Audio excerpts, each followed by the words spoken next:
So pugad na nato ang atong white streamer over white streamer no. Straight white streamer na dito. Tapos ligo na po tayo ng mama. Sa napulo ka itlog, walo ay kinapusa, and then murag disfigured yung isa. Ito ang iyang papa. Diba? So napusa sila. Maayo kayo. Wapo na kay color daan pa lang. Murag tiger ba? So ato sana silang hapinandri. Relax na to na. Come on kidokes. Okidokes.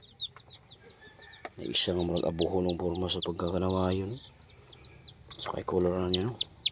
Diba? Diba?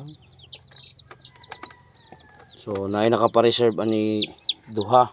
Kwaon karong 26. No? And napay nabilin nga 5 for sale na ko ni. Pang feeds na ako ni, no?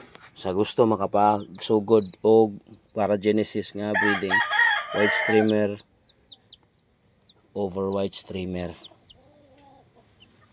Gwapo-gwapa sila. Moro to maing buntag.